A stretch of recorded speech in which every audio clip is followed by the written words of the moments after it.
아니, 이것이 정말 끝까지 고집을 부리네. 그래, 너 혼자 잘났냐? 어? 시애미가 이렇게까지 부탁을 하는데 어쩌면 그렇게 매정하게. 어이구. 시어머니는 여전히 제게 비법 레시피를 내놓으라고 반 억지를 쓰십니다. 제가 하는 일은 그렇게 쉬워 보이고 다 공짜로 얻은 것이라 생각하는 시모는 그저 자신의 첫째 아들만 죽은 하사나 끼고 사는 그런 분이시죠. 식당을 운영하며 얼마나 개고생을 했는지는 안중에도 없고 그저 레시피를 날로 얻으시려는 시모의 억지는 지칠 줄 모르고 계속해서 이어져 갔습니다. 하긴 꼭 시모가 아니라도 제가 하는 식당이 너무 잘 되다 보니 주변 사람들의 시샘이 있기는 해요. 원래 사돈이 땅을 사도 배가 아프다는 말이 있는 법이니까요. 지금은 제가 이렇게 열심히 식당을 운영하고 있지만 제가 하기 전에 남편이 먼저 식당을 시작했었어요. 남편은 잠도 제대로 못 자고 정말 열심히 일을 했고 땡전 한 푼 없이 시작해서 너무나도 큰 성과를 이루었습니다. 저는 그런 남편을 보며 항상 대단하다고 생각했고 아이를 키우다 보니 가게에 직접 나가서 많이 도와주지는 못했지만 최대한 남편의 내조를 잘 해주려고 노력했죠. 이 말만 들으시면 정말 아무 문제가 없는 행복한 생활을 하고 있다고 생각하실 수 있지만 이 뒤에는 엄청난 일들이 숨어 있답니다.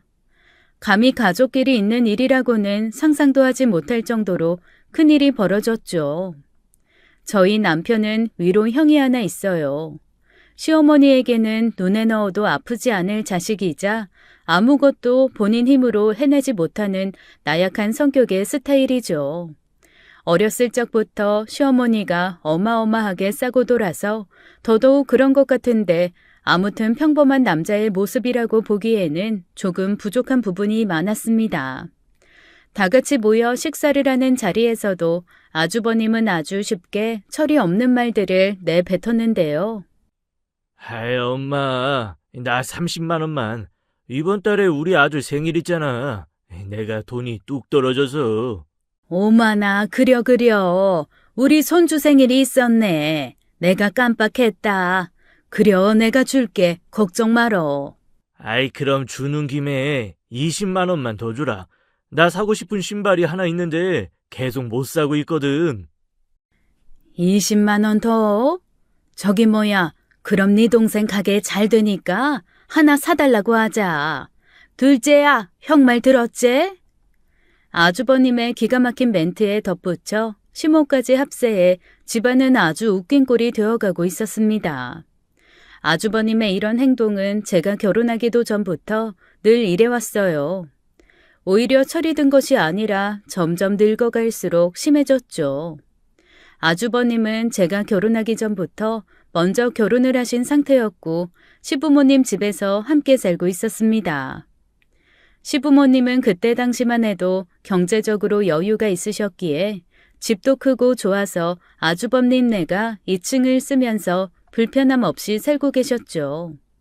제가 처음 인사를 드리러 왔을 때에도 뭔가 철이 덜 든 분이라는 생각을 하긴 했지만 이 정도일 줄은 몰랐습니다. 남편과 결혼 약속을 잡고 예비 시댁 행사에 몇 번 참여하게 되었는데 그때마다 시어머니는 유난히도 아주버님이라면 사족을 못 쓰시는 것 같았어요.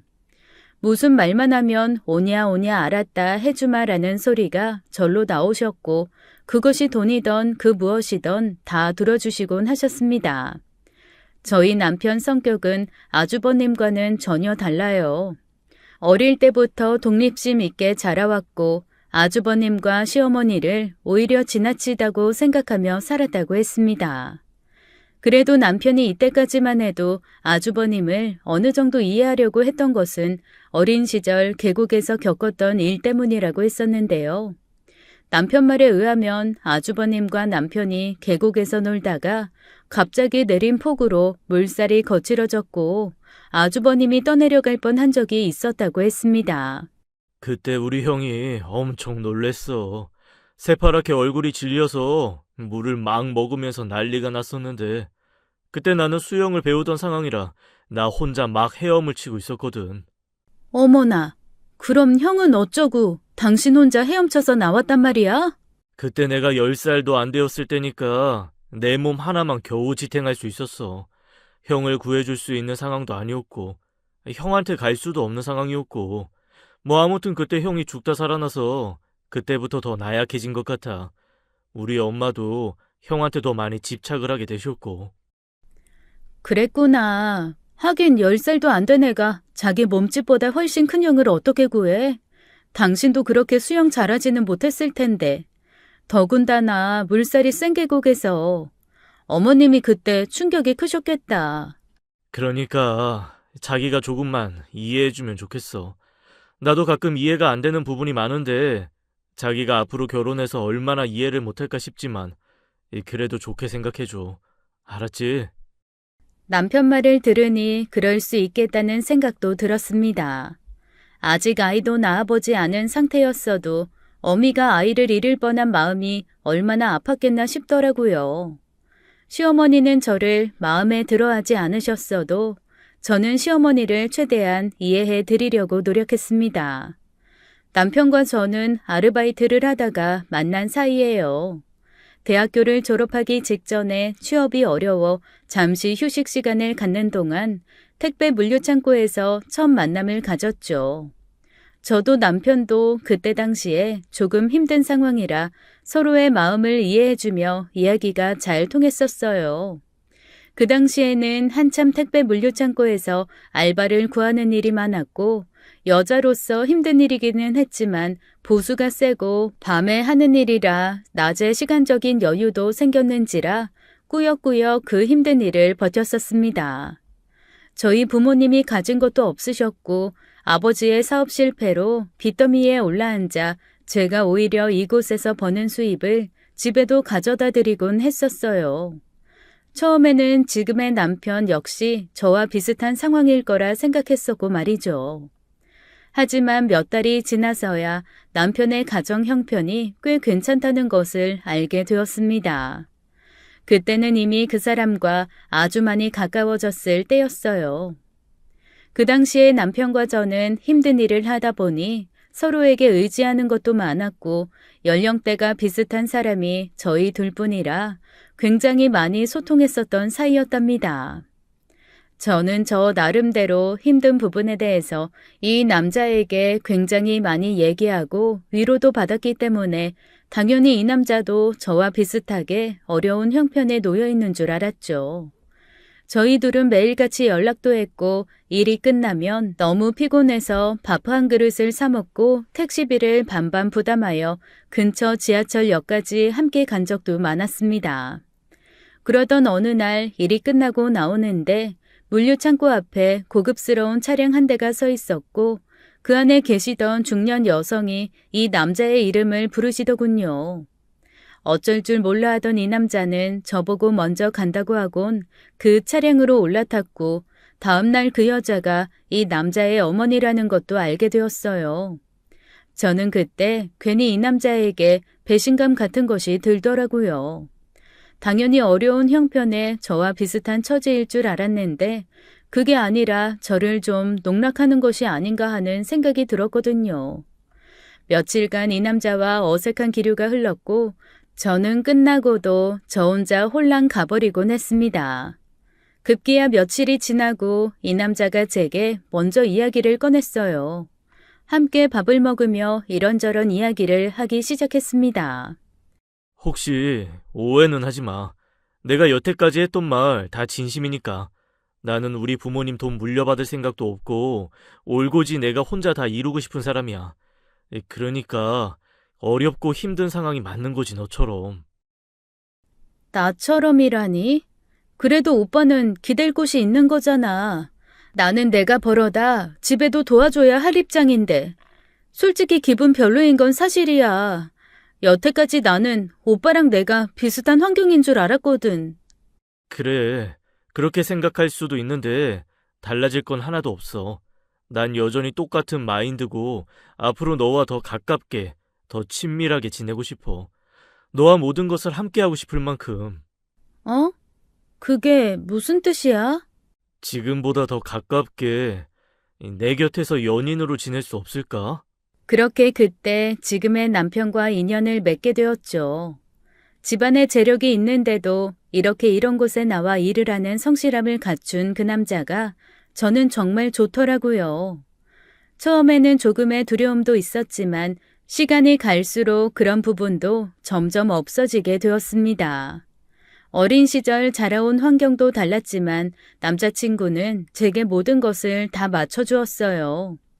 그리고 가장 좋았던 부분은 책임감이었습니다.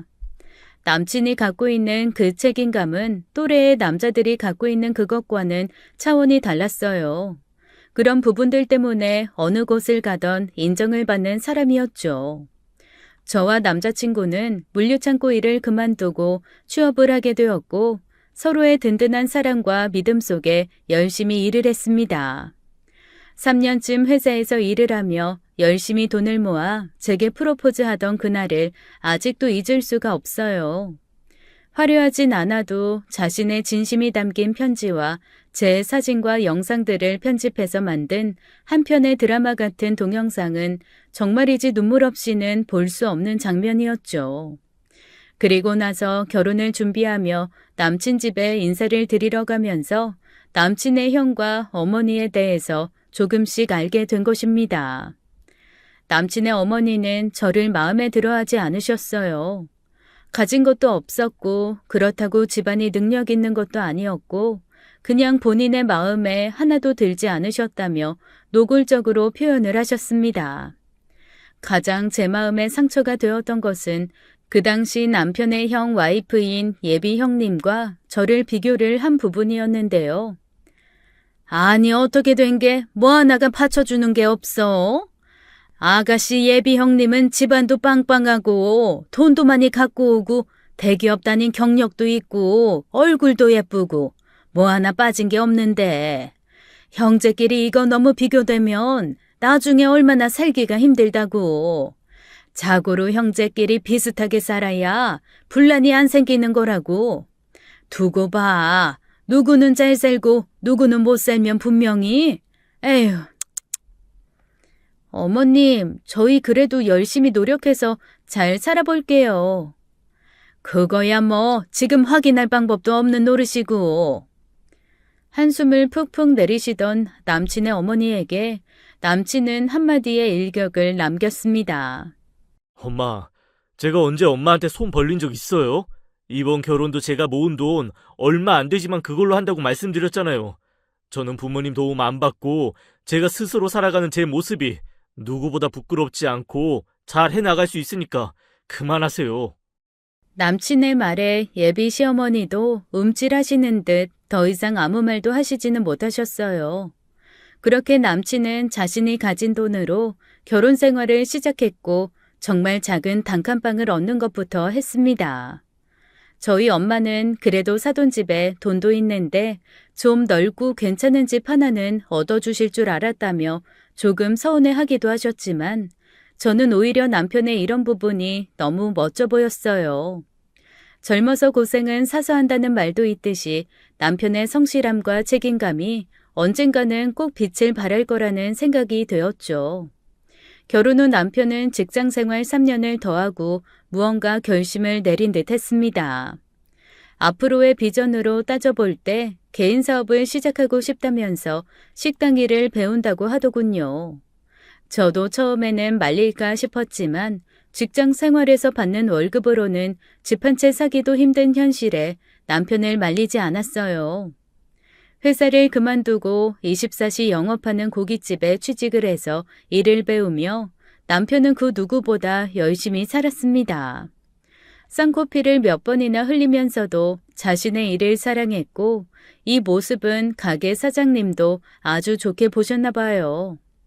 그곳에서 하는 밑반찬과 고기 숙성하는 방법 등 여러 가지의 비법에 대해서 남편에게 알려주게 되셨고 그 도움으로 남편은 몇 년 후 작은 식당을 개업할 수 있었습니다. 그러는 동안 아이는 둘이나 생겨 저는 더 이상 회사를 다닐 수 없는 상황에 이르렀어요. 이땐 정말 힘들었던 것 같아요. 남편은 가게 하면서 대출을 좀 받아놓은 상태라 자리도 못 잡았는데 빚 갚음이 아주 힘들었고 아이들은 아빠를 한창 찾을 나이라서 제가 대신 놀아주는 것도 한계가 있었죠.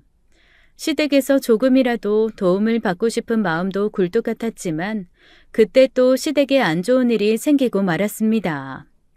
시댁에 얹혀 살던 아주버님네가 어마어마하게 큰 주식빚을 지고 하던 사업에서 사기를 맞아 부도까지 났었거든요. 그것도 자신이 갖고 있던 돈을 날린 것도 모자라 시부모님이 미리 물려주신 유산까지 날려먹은 모양입니다. 시댁에 가끔 갈 때마다 어머님은 들어 누워 계시고 아버님은 한숨을 푹푹 쉬시며 말씀도 잘 안 하셨는데 진짜 너무 답답하고 한심하다는 생각이 들었죠. 아주버님 내외는 정말 철이 없으셨어요. 그런 상황에도 저희에게 한다는 말이 진짜 어처구니가 없었답니다. 저기, 재수씨. 아니, 내가 말이야. 금방 갚을 테니까 돈 있으면 한 1억만 좀 빌려줘요. 이 재수씨네 꾸역꾸역 돈 잘 모으잖아. 돈 안 쓰기로 유명하니까 꽤나 많이 모아놨을 것 같은데. 아주버님, 저희가 그런 돈이 어딨어요. 저희 결혼 생활 어디서 한지 잘 아시잖아요. 가진 돈 한 푼 없이 단칸방에서 시작해서 이제 겨우 애들이랑 겨우겨우 살고 있는데. 에이, 왜 그래? 내 동생이 얼마나 부지런하고 생활력이 강한데. 이놈 나한테는 별말 안 해도 분명히 모아놓은 돈 있을 거야. 아이, 그리고 지금 식당도 자리 잡아가고 있다면서. 내가 당장 우리 아들놈한테 운동화 한 켤레도 못 사주고 있으니 마음이 아파서 그래.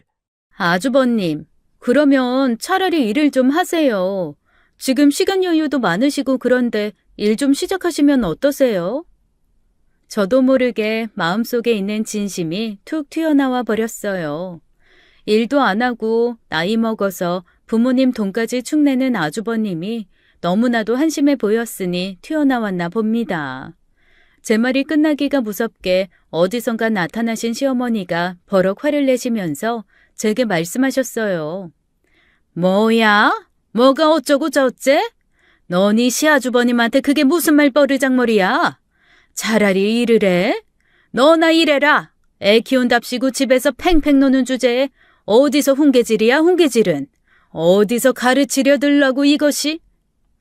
아, 어머님, 제 말은 그게 아니고요. 상황이 뭐가 어찌 됐건 네가 그렇게 버르장머리 없게 말하면 안 되지. 없으면 없다고 하면 될 것을 누구한테 돈을 벌어라 말아라 하는 거야? 너 앞으로 우리 집에 얼씬도 하지 말아라. 도움도 안 되는 게 사람을 아주 깔아뭉개고 말이야. 둘째 아들은 없는 셈 칠 테니까 오지도 말고 연락도 하지 말어. 알았냐? 시어머니는 결국 버럭 화를 내시다가 뒷목을 잡으시고는 방으로 들어가 버리셨어요. 그런 시어머니를 걱정하며 아주버님 내외는 또 제게 화를 내시더군요. 아니, 동서, 정말 너무하네. 우리가 지금 좀 어려운 환경에 놓여있기로써니 어떻게 말을 그딴 식으로 해? 우리가 뭐 언제부터 어렵고 언제부터 동서한테 돈 얘기했다고. 더럽고 치사해서 정말. 동선에 어려울 때 우리가 밥도 많이 사고 애들 용돈도 많이 주고 했어, 안 했어? 사람이 인정머리가 없어서는. 죄송해요, 형님. 제 말 뜻은 그게 아니라 그저 걱정돼서 드린 말씀인데 아무튼 제가 도움이 못 되어드려서 너무 죄송합니다. 알았으면 앞으로 말 똑바로 하고 그만 집으로 돌아가. 여기 계속 있어봐야 어머님만 힘드니까. 제가 사과를 할 상황도 아니었지만 어쩔 수 없이 그냥 마음에도 없는 사과를 하고 집으로 돌아왔어요. 집에서 한참을 다시 생각해 보아도 이건 제 잘못이 아닌 것 같았습니다. 자신들이 돈 좀 있을 때는 저를 엄청 무시하고 깔보다가 어려우니까 돈을 빌려달라니 그게 말이나 됩니까? 게다가 상황이 어려우면 열심히 일이라도 하면서 돈을 빌려달라고 해야 되니까 게을러 터져서는 아무것도 안 하고 집에서 한숨만 쉬고 있으니 뭐가 해결이 되겠어요. 남편도 저도 똑같은 마음으로 절대로 아주버님한테는 돈을 빌려주지 말자고 서로 말을 맞추었습니다. 빌려줄 돈도 없었지만 말이죠. 남편은 그 후로 정말 열심히 일을 했고 타고난 성실함 덕분에 가게가 점점 자리를 잡기 시작했어요. 이전 가게 사장님한테 레시피를 전수받긴 했지만 거기에 안주하지 않고 그보다 더 맛있는 자신만의 레시피를 만들려고 밤을 새워가며 연구하고 또 연구했죠. 가끔씩 아이들과 잠을 자다가 잠에서 깨어보면 새벽 늦게까지 들어오지 않는 남편이 안쓰러워 한약도 지어주고 영양제도 챙겨가며 저도 정말 열심히 도와주었어요. 몇 년을 그렇게 보내다 보니 남편의 가게는 발 디딜 틈 없이 바쁜 가게가 되었습니다. 사람들이 얼마나 많이 찾아주시는지 저녁 시간에는 대기 번호표를 받아서 기다렸다가 먹고 가는 손님들까지 많아졌죠. 가게가 많이 바쁠 때에는 저도 친정 부모님의 도움으로 가게에 나가 일을 할 수 있었고 돈을 쓸어 갈 시간도 없이 바쁘게 지냈습니다. 아이 낳고 그토록 안 빠지던 살도 10kg이나 쑥쑥 빠져서 다이어트까지 성공하게 되었죠. 통장에 돈도 쌓이고 그 기분에 취해 밥을 안 먹어도 배부르게 하루하루를 보내는데 그 시점쯤에 시모가 가끔씩 가게에 얼굴을 비추시기 시작하셨어요. 제가 말실수를 했다며 다시는 오지도 말고 연락을 끊고 살자고 하시더니 가게가 잘 되니까 마음이 바뀌셨나 봅니다. 시어머니는 마지못해 온 것처럼 못마땅한 표정을 하면서도 손님들이 많은 모습에 두 눈이 휘둥그레져 주변을 살피곤 하셨어요. 저는 그래도 최대한 시어머니에 대한 예의를 갖추며 잘 해드리려고 노력했습니다. 어머님 오셨어요? 진지 아직 안 잡수셨죠? 여기 앉으세요. 얼른요. 맛있는 거 차려드릴게요. 그래, 뭐 맛있는 거 먹어나 보자. 장사가 이렇게나 잘 되는데 어떻게 된 애가 너는 시애미가 죽었는지 살았는지 궁금하지도 않더냐? 어머님 아니에요. 형님한테 몇 번이나 어머님 여쭤보고 그랬었어요. 왜 제가 궁금하지 않겠어요. 마음 푸시고 앞으로 자주 오세요. 저도 자주 찾아뵐게요. 내가 아주 둘째 아들을 잘 키운 덕분에 네가 다 호강한다. 우리 둘째는 부지런하고 책임감도 강하고 아주 내가 멋지게 키웠어. 시어머니는 남편의 가게가 이렇게 성장한 것이 모두 다 자기 덕이라며 제게 감사하라고 말씀을 하셨어요. 그전에는 그렇게 거들떠도 안 보던 둘째 아들이었는데 말이죠. 하다못해 가게 개업할 때 휴지 하나 덜렁 보내는 시어머니가 저는 왜 그런 생각을 하는지 이해할 수가 없었습니다. 시어머니의 말에 황당했지만 그래도 꾹 참으며 시어머니의 비위를 맞춰드렸어요. 그날 음식들이 입맛에 맞으셨는지 밥도 2공기나 드시고 노인네 치고는 고기도 엄청 많이 드셨죠. 그리고 나서 이틀 후에 이번에는 아주버님과 함께 가게로 들리셨습니다. 음식을 다 드시고 나서도 무슨 할 말이 있으신지 삐죽삐죽 대시면서 제 남편에게 잠깐 오라고 말을 하시더군요. 한창 가게가 바쁠 시간이라 제가 남편 대신에 일을 하고 남편이 시어머니와 아주버님과 함께 이야기를 나누는 모습을 보았습니다. 그런데 남편의 표정이 뭔가 좋지 않아 보이는 것이었어요. 나중에 다 끝나고 나서 무슨 일이냐고 물었더니 시어머니와 아주버님이 사업이 다 망하고 어려우니 이 가게를 아주버님에게 넘겨주라고 했다는 것입니다.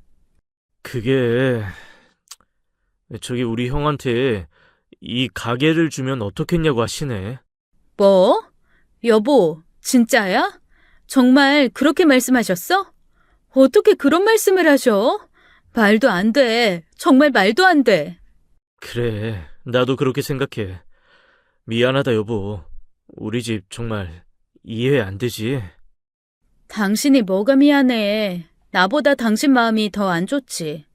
어머님, 정말 너무하시네. 남편의 얼굴은 좋지 않았어요. 아무리 그래도 그렇지 어떻게 아주버님한테 가게를 달라고 하실 수가 있습니까? 시어머니는 그 다음 날에도 찾아와 똑같은 말씀을 반복하셨고 결국 저희 부부는 큰 소리까지 내며 절대 안 된다며 펄쩍 뛰었습니다. 시어머니는 노발대발하시며 형한테 그러면 못 쓴다고 말씀하셨지만 저희 부부도 이번에는 물러서지 않았어요. 결국 시아버지가 나서서 모든 상황을 중재시켜 주셨고 며칠간 집안은 잠잠해졌죠. 일주일쯤 지나서일까 시어머니가 다시 한번 가게로 찾아왔고 이번에는 그 옆에 아주버님 내외도 함께 자리하셨습니다. 네, 이번에는 양보하마. 형한테 가게 레시피랑 비법 좀 전수해주고 네가 자리 잡을 때까지 같이 일 좀 도와주거라. 그래도 가족이고 하나뿐인 형제인데 네가 이럴 때 모른 척하면 안 되는 것 아니겠냐? 형제끼리 돕고 사는 거야.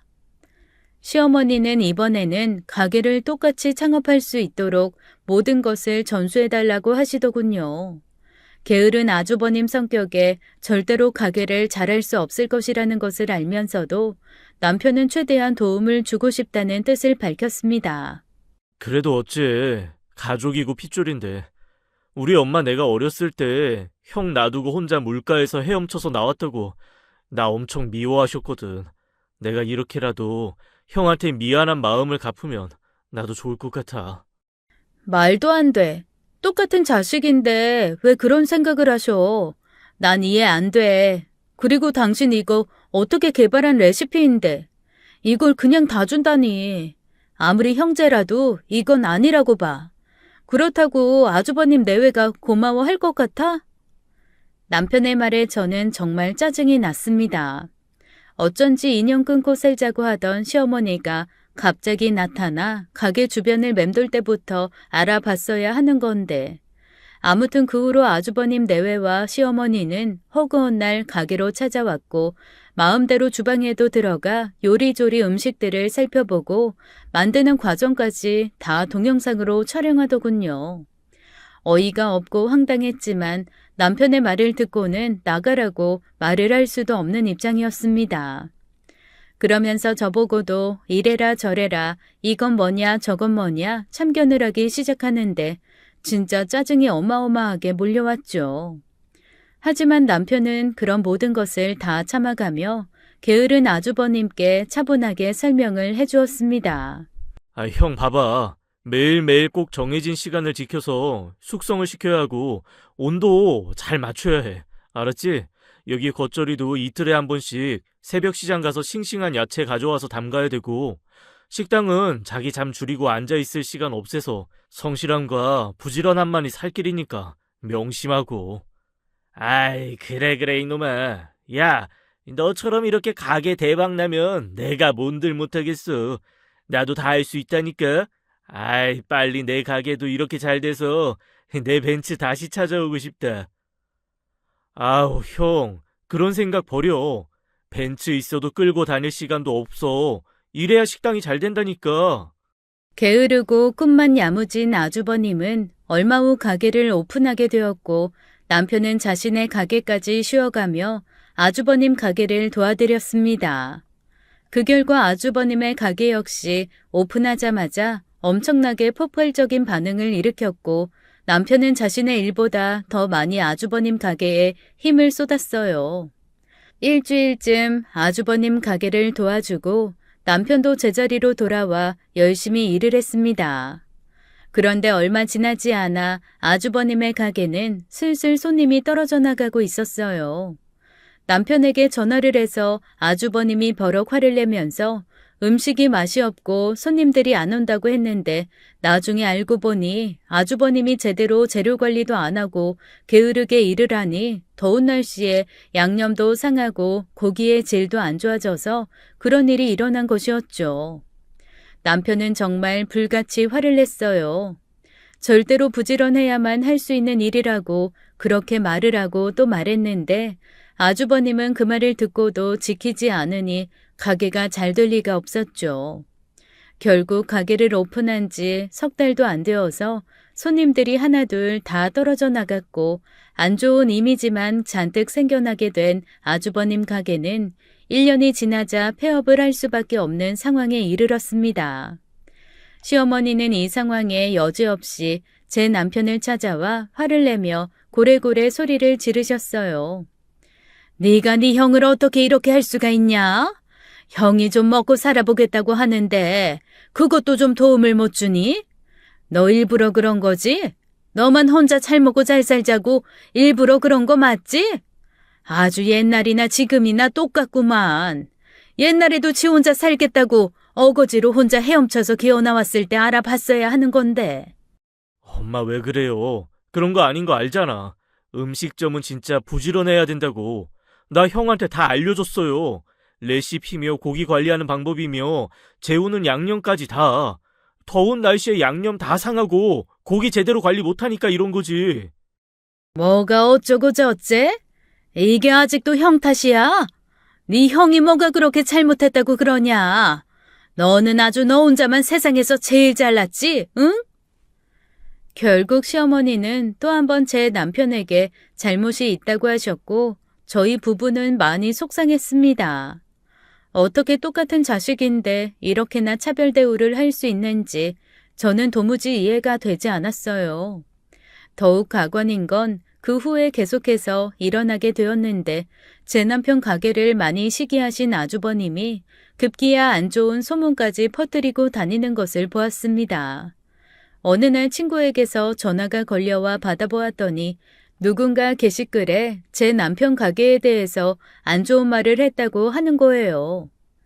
야야, 내가 방금 무슨 글을 봤는지 알아? 니네 가게에 완전 비방하는 글 장난 아니던데? 자기가 뭐 그 식당 주방이랑 내부 사정을 다 봤는데 위생이고 뭐고 엉망진창이라더라. 작정하고 올린 것 같던데. 그리고 무슨 동영상을 같이 올렸는데 거기서 니네 신랑이 입마개랑 모자 안 쓰고 그냥 이랬다고 이거 위생에 걸린다는 둥. 아유, 진짜 너무하더라. 뭐? 그게 정말이야? 도대체 누가 그런 거야? 거기가 어디야? 내가 한번 봐볼게.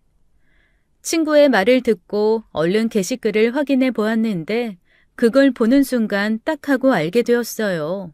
바로 아주버님 아니면 형님이었죠. 그 동영상 역시 저희가 아주버님 내외에게 비법 전수를 해주느라 찍은 영상이었기에 양념장을 덜어서 손가락으로 찍어서 먹고 그런 부분도 있었거든요. 너무 기가 막히고 황당해서 바로 형님에게 전화를 걸어 따졌습니다. 형님, 정말 너무하신 거 아니에요? 왜요? 저희는 뭐 돈 좀 벌면 안 돼요? 우리 그이가 얼마나 힘들게 일궈낸 식당인데 어떻게 이러실 수가 있어요, 네? 아니, 그게 무슨 말이야. 난 이해가 도저히 안 되는데. 무슨 말인지 모르겠다고. 동선에 식당에 문제가 있으니까 그런 글이 나오는 거지. 그게 꼭 나라는 보장도 없고 왜 이래? 형님, 솔직히 말해주세요. 저희가 잘못한 게 뭐예요? 하고 싶다는 거 다 해드렸잖아요. 가게 비법 전수 레시피도 다 알려드리고 할 만큼 했잖아요. 피를 나눈 형제인데 어떻게 이러실 수가 있어요? 어머, 진짜 왜 울고 소리까지 지르고 난리야. 누가 보면 내가 뭐 잡아먹는 줄 알겠다. 오리발을 내밀며 딱 잡아떼는 형님에게 더 이상 그 어떤 말도 할 수는 없었습니다. 남편은 그날 이후 사실 멘붕이 되었어요. 얼마나 힘들겠어요. 하나밖에 없는 형이 이렇게까지 하는데 어느 누가 제정신일 수가 있겠어요. 남편은 그때부터 조금씩 방황을 하기 시작했고 술을 먹고 시댁에 찾아가 소리를 지르며 울부짖기도 했습니다. 도대체 왜 그래? 내가 뭘 잘못했다고? 내가 뭘? 여보, 진정해. 집에 가자, 응? 당신 마음 내가 다 알아. 얼른 집에 가요, 우리. 남편의 마음은 좀처럼 진정되지 않았어요. 늘 홀로 모든 것을 알아서 척척하는 남편은 어느 순간부터는 집에서는 내놓은 자식처럼 여겨졌는지도 모릅니다. 그나마 시아버지가 가장 제 남편에게 호의적이었는데 하도 시어머니가 극성을 피우시니 이제는 시아버지도 뭐라고 말씀을 하지 못하고 시어머니 눈치만 보고 계셨죠. 힘들어하는 남편을 보며 어떤 것도 해줄 수 없는 제 마음이 너무도 아팠습니다. 아무리 제가 부인이라고 해도 부모 자식 간의 일은 어떻게 해결할 수가 없더라고요. 엇갈릴 대로 엇갈려버린 상태로 몇 달이 지났고 결국 시어머니와 아주버님은 합세를 해서 제 남편 가게를 영업 정지까지 당하게 만들어버렸습니다. 식품위생과에 신고도 했고 인터넷을 통한 악의적인 글들을 많이 올리기도 하며 정말 나쁘게 행동했어요. 끝까지 저희 남편이 자기를 기만하고 똑바로 레시피를 안 가르쳐줘서 망하게 된 것이라는 원망만 했습니다. 시부모님의 유산도 받아다가 홀랑 말아먹은 아주버님의 행위는 도를 지나쳤고 저는 어느 순간부터 그 사람들을 사람같이 생각하지도 않는 지경에 이르렀죠. 그토록 성실하고 마음이 단단하던 남편은 결국 가족들의 모함으로 멘탈이 흔들리기 시작했어요. 나중에는 불면증에 우울증, 공황장애까지 생기며 가게를 도저히 이어나갈 수 없는 지경까지 되었습니다. 저는 어떻게든 가게를 이어나가 보고 싶었지만 아이들을 챙기며 남편도 챙겨야 하는 입장에서 제가 할 수 있는 일에는 한계가 있더군요. 모든 것을 다 내려놓아 버린 남편이 정상적인 생활을 할 수 있는 게 우선이었기 때문에 저는 결국 남편이 하던 가게를 헐값에 내놓고 만사를 제쳐두고 남편만 생각하기로 했습니다. 남편은 하염없이 무너져 내려만 갔어요. 배반감과 서글픔이 하루에도 12번씩 빗으로 날아와 가슴속 깊은 곳까지 송곳처럼 찔리는 기분이라고 표현을 했습니다. 보다 못한 저는 시어머니를 찾아가 제발 남편을 좀 살려달라고 빌고 또 빌었어요. 어머님, 제발 좀 애비 좀 살려주세요. 애비도 똑같은 자식이잖아요. 근데 어쩌면 이렇게 아주버님하고 차별 대우하실 수가 있어요? 제가 아무리 괜찮다고 하는 것보다 어머님이 좀 이 사람 다시 일어설 수 있게 잡아주세요. 네? 제발요. 아니 너는 내가 뭘 했다고 이 난리를 피우는 거니? 응? 내가 뭘 했다고? 지 혼자 힘으로 해먹고 살겠다고 그래서 그렇게 내버려 뒀구만. 이제 와서 뭐라는 거야? 자기 힘으로 일어서야지. 사내 놈이 나약해 빠져가지고는 원. 그럼 지 형가게 그렇게 망하게 가르쳐 놓고서는 니네 혼자 잘 먹고 잘 살 수 있을 줄 알았니? 시어머니와 더 이상 대화가 통하지 않는다는 것을 알게 된 저는 그 후로 다시는 시어머니를 찾아가지 않았습니다. 그리고 이 상황을 다시 원점으로 돌이킬 수 있는 사람이 저밖에 없다는 것도 깨닫게 되었죠. 애초에 결혼 생활을 시작할 때부터 저희 부부는 그 누구의 도움도 받지 않고 잘 헤쳐나갔다는 것을 다시 한번 생각하게 되었고 그 후로는 몸이 10개라도 모자랄 만큼 열심히 생활했습니다. 조금의 시간이 지나고 남편의 증세도 점점 호전을 보이기 시작했고 완전하지는 않았지만 그래도 일상생활 정도는 가능한 사람이 되었어요. 저는 그런 남편을 위해서라도 저희 아이들을 위해서라도 다시 일어나고 싶었고 그 예전 남편이 가게를 운영하는 것을 어깨 너머 다 봐왔던 터라 다시 한번 식당을 해보자고 마음 먹었습니다. 꼭 성공하고 싶었기에 오랜 시간을 두고 비법을 연구하고 메뉴를 개발하기로 다짐했어요. 그 비법 레시피를 만드느라 어마어마한 시간을 투자했죠. 다른 일을 하며 생계를 꾸려나가면서도 식당 메뉴를 개발하느라 잠도 못 잤는데 그때가 아마 제 인생에서 가장 힘들었던 시간이 아닌가 합니다. 친정 부모님은 제가 가게를 준비하는 일에 더욱 매진할 수 있도록 수시로 집에 들러 아이들을 돌봐주셨어요. 그리고 남편의 식사도 직접 챙겨주셨죠. 덕분에 저는 가게 자리를 고르는 일부터 시작해서 작은 인테리어까지 하나하나 손수 다 챙기고 또 챙겨가며 가게 오픈을 준비했습니다. 남편은 너무 힘든 일이라며 저를 말리기도 했지만 제 확신은 꺾이지 않았어요. 두고 봐 여보, 우리 다시 할 수 있다고. 당신은 억울하지도 않아? 난 꼭 할 거야. 꼭. 보란 듯이 다시 성공해서 더 이상 아무 말도 못하게 우리 함부로 무시하지 못하게 만들 거라고. 당신이 했던 거 이제는 내가 할게. 남편은 물심양면으로 많이 도와주었어요. 아직 힘든 일을 할 수 있는 상황은 아니었지만 제게 비법 레시피부터 시작해서 거래처 사장님들을 소개시켜 주었고 조금 더 저렴한 가격에 좋은 품질을 가진 재료들을 받을 수 있었습니다. 저는 가게를 얻으러 가던 그날부터 한 권의 일기장을 쓰기 시작했어요. 이 힘든 일들이 나중이 되면 모두 다 아름다운 추억이 될 것이라 생각하면서 말이죠. 그 일기장에는 하루하루 가게를 알아보던 일부터 무시를 당했던 일까지 모조리 빠짐없이 적혀 있었습니다. 아무리 몸이 피곤해서 천근만근이 되었던 날에도 집에 와서 항상 그 일기로 마무리를 하며 내일 할 일을 다짐했고 어느덧 두꺼운 공책의 방권을 넘어서게 되었죠. 그러는 동안 제가 얻은 가게의 인테리어도 어느 정도 맞춰졌고 집기들도 하나둘 들어왔습니다. 권리금이 최소한인 곳으로 찾다 보니 이미 오래전에 폐업을 해서 영업을 하지 않는 낡은 가게였기 때문에 이곳을 다시 영업할 수 있는 공간으로 만드는 것이 생각보다 정말 힘들었었죠. 드디어 가게를 오픈하던 날 시아버지가 조용히 저를 찾아왔습니다. 그리고 시아버지는 조용히 흰 봉투 하나를 꺼내어 제 손에 들려주셨어요. 미안하다, 애미야.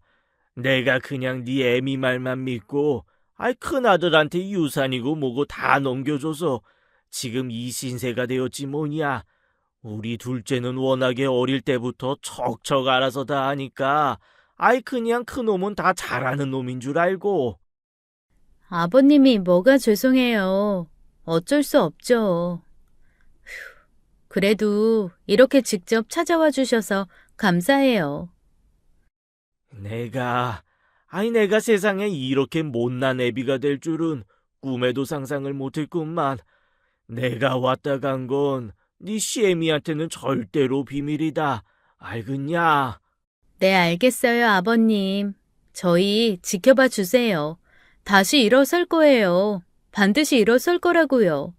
아버님도 이 사람 잘 지켜봐 주시고 이렇게 가끔 찾아오셔서 힘 좀 주세요.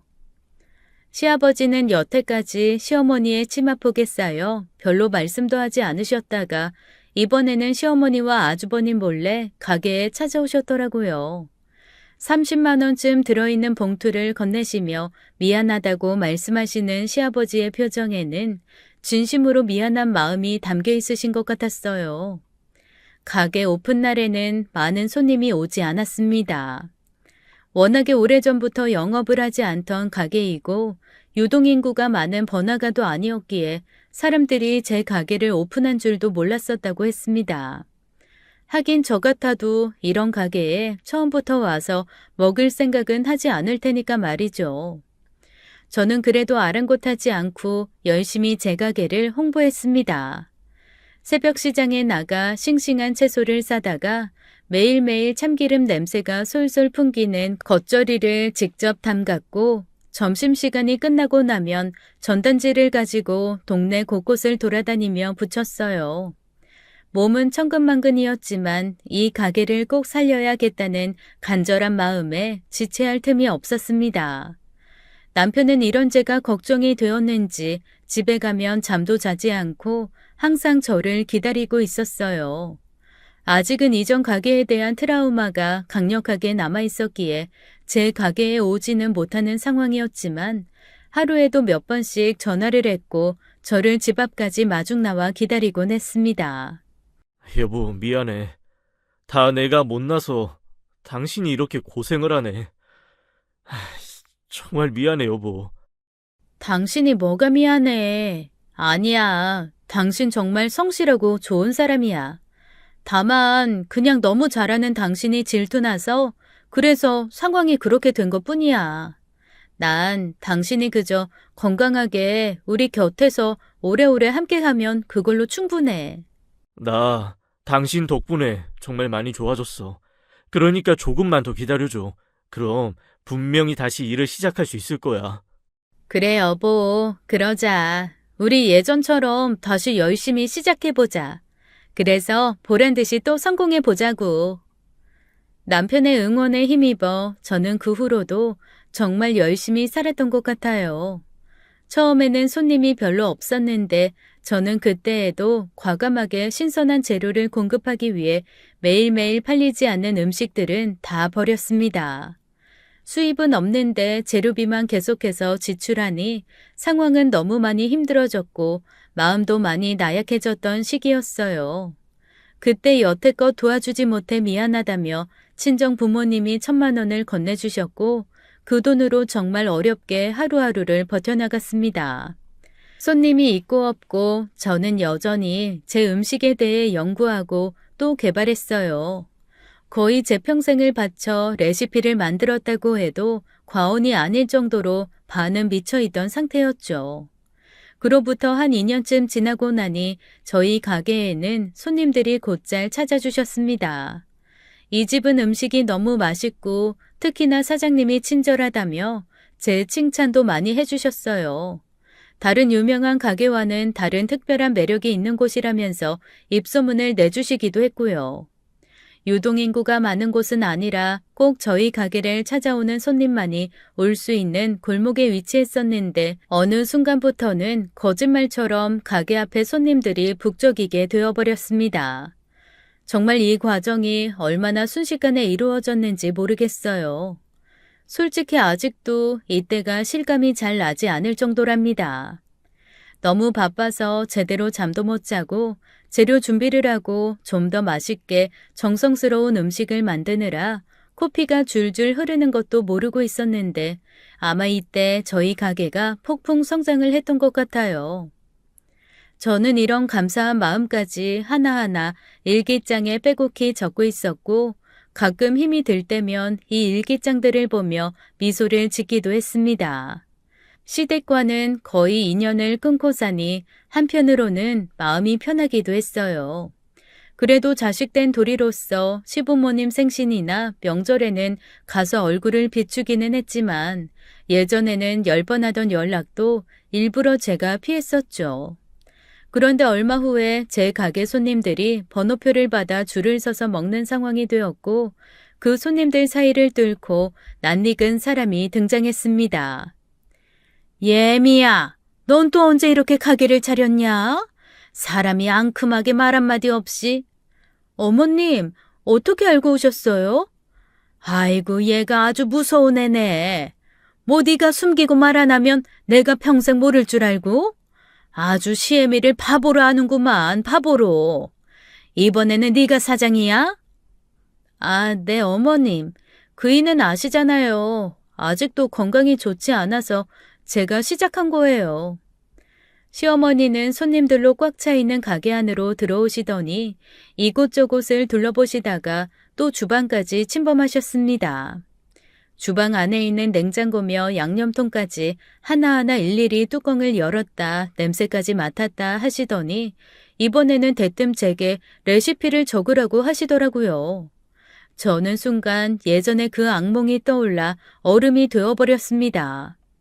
저희 시어머니가 좀 사람을 얼게 만드는 스타일이거든요. 막 사람을 궁지로 몰아세우고 소리를 크게 내면서 무서운 눈빛을 쏘아보는데 겪어보지 않은 사람들은 모를 그런 싸늘함이 좀 있답니다. 그 모습을 보고는 순간 아무 말도 하지 못하다가 정신을 차린 후에 이야기를 꺼냈죠. 어머님, 그게 또 무슨 말씀이세요? 왜 또 그러시는 건데요? 왜요? 당장 돌아가세요. 그런 말씀하실 거면 당장 돌아가시라고요. 너는 또 무슨 사람을 그렇게 이상한 눈으로 쏘아보니? 예, 가족끼리 형제끼리 레시피 좀 공유해서 가게 다 잘 되면 좀 좋아. 지난 일은 내가 다 사과하마. 그러니까 앞으로 다시 잘 시작해보자고.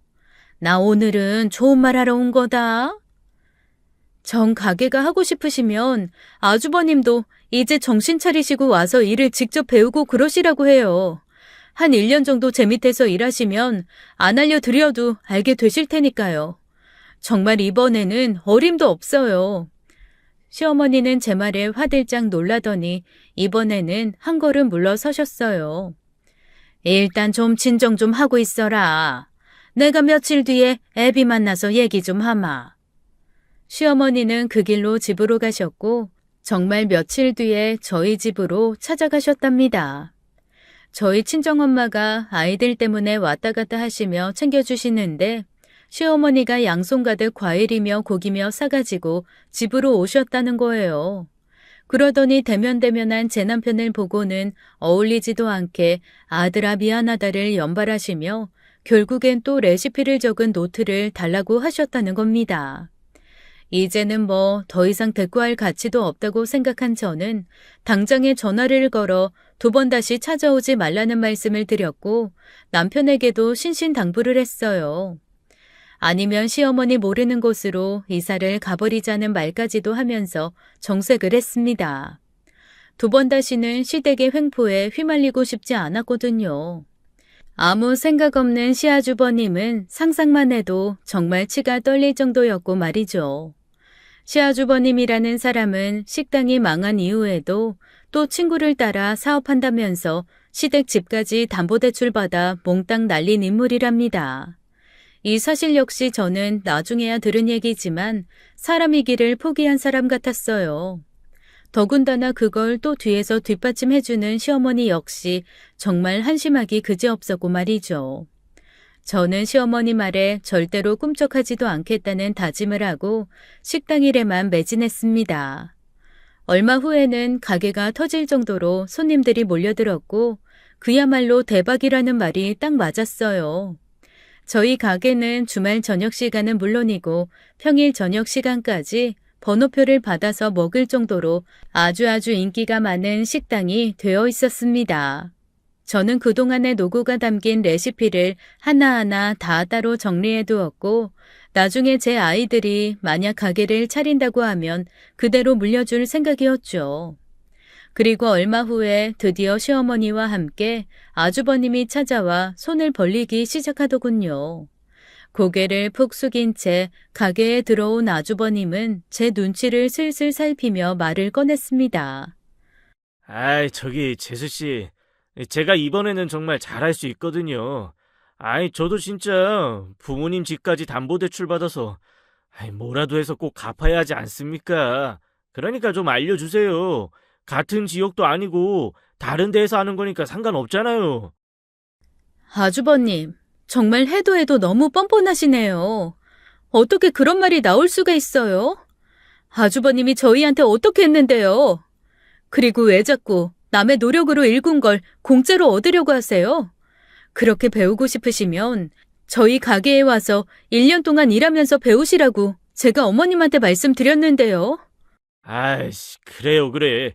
근데 내가 집도 멀고 또 우리 집사람도 혼자 있으면 또 힘들고 하니까 아이, 재수씨, 형제 좋다는 게 뭡니까? 내가 가게 잘 되면 재수씨한테 모른 척 하겠어요? 안 그래요? 저는 모르겠고요. 절대 안 돼요. 이번에는 절대로 안 된다고요. 아무리 그래도 소용없어요. 저는 절대로 안 된다는 말만 반복했습니다. 시어머니와 아주버님은 그 말에도 자신들의 뜻을 굽히지 않고 계속해서 가게를 찾아왔고 저는 노이로제가 걸릴 지경이었죠. 제가 하도 하소연을 해대니 얼마 후에 남편이 직접 가게로 찾아와서 일을 도와주기 시작하더군요. 남편이 가게에 다시 나오게 된 것은 정말 오랜만의 일이라 가슴이 뭉클해지기도 했습니다. 그 많은 아픔들을 다 이겨내고 다시 시작하려는 남편이 너무 멋져 보이고 든든했어요.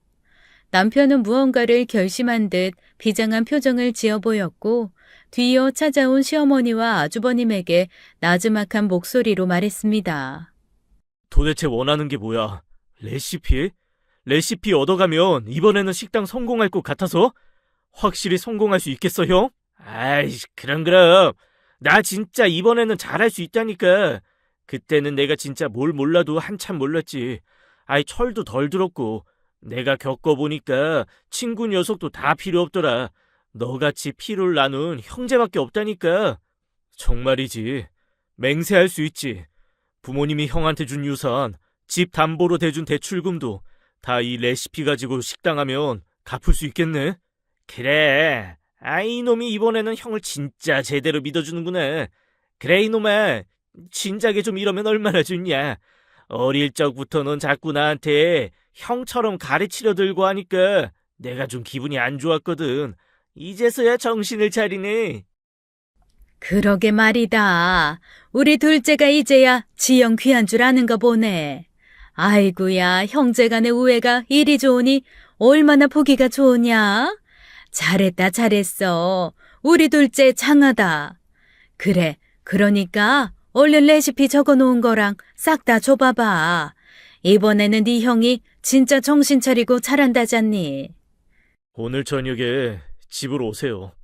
남편은 모든 것을 체념했다는 듯 저녁에 집으로 오라는 말을 하더군요. 옆에 있던 저는 화들짝 놀라며 남편의 팔을 확 잡으며 작은 목소리로 절대 안 된다고 말했습니다. 하지만 남편은 제 얼굴을 보며 살짝 미소만 지어 보일 뿐 다른 그 어떤 말도 하지 않았어요. 저는 가게 일이 12시가 넘어야 끝나기 때문에 집으로 갈 수 없었고 남편 혼자 시어머니와 시아주버님을 맞이했습니다. 그리고는 결국 무언가를 손에 쥐어주었다고 하더군요. 저는 너무 놀라 알바생에게 마감을 부탁하고 얼른 집으로 가보았어요. 그리고 집안에서는 엄청나게 큰 소리와 함께 무언가를 집어 던지는 소리가 들려왔습니다. 아니, 이게 정말 끝까지 지영을 아주 우습게 하는구만. 네가 어떻게 이럴 수가 있냐? 이런 상황이면 남도 도와주겠다. 이 매정에 빠진 놈아. 어찌 지영을 말이야. 이렇게 기만할 수가 있는 게야? 거기 보세요. 현식이 엄마가 얼마나 힘들게 잠도 못 자면서 가게를 이끌어 나갔는지 다 써 있을 거예요. 오늘 잠깐 보신 건 빙산의 일각이라니까요. 그 두꺼운 노트 다 읽으시려면 며칠은 걸리실 거예요. 야, 너 진짜 제정신이냐? 네가 어떻게 이럴 수가 있어? 어? 이런 미친놈? 어디 남의 피땀 흘린 걸 날로 먹으려고 해. 형이 그러고도 사람이야? 거기 적혀 있을 거야. 하루에 몇 시간 자고 코피를 몇 번 쏟았는지. 형 같은 사람을 뭐라고 하는지 알아? 바로 사기꾼이라고 하는 거야, 이 사기꾼.